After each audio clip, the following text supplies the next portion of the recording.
Hi అండి. Welcome to my channel. మనం ఇప్పుడున్న డిజిటల్ యుగంలో అత్యంత వేగంగా అభివృద్ధి చెందుతున్న అంశం ఏఐ అంటే ఆర్టిఫిషియల్ ఇంటెలిజెన్స్. దీని గురించి ఈరోజు తెలుసుకుందాం. ఇది మన జీవితాలను ఎలా మార్చేస్తుందో, మంచి చెడు ప్రభావాలు ఏంటి, మనకు ఉద్యోగాలు ఉంటాయా లేదా అనేది కూడా క్లియర్గా తెలుసుకుందాం.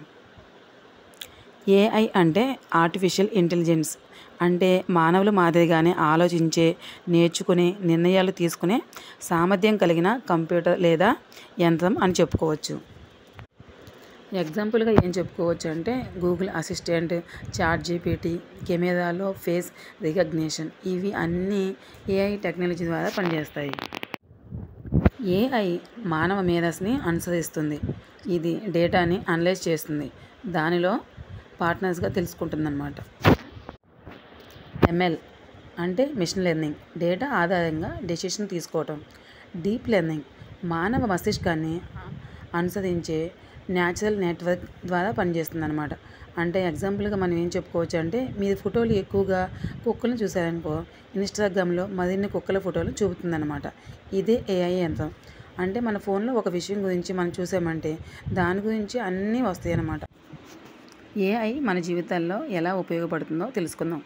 ఎలా ఉపయోగపడుతుందంటే health care, education, finance, agriculture, entertainment, వీటన్నిటిలో కూడా మనకి ఏఐ అనేది చాలా బాగా ఉపయోగపడుతుంది.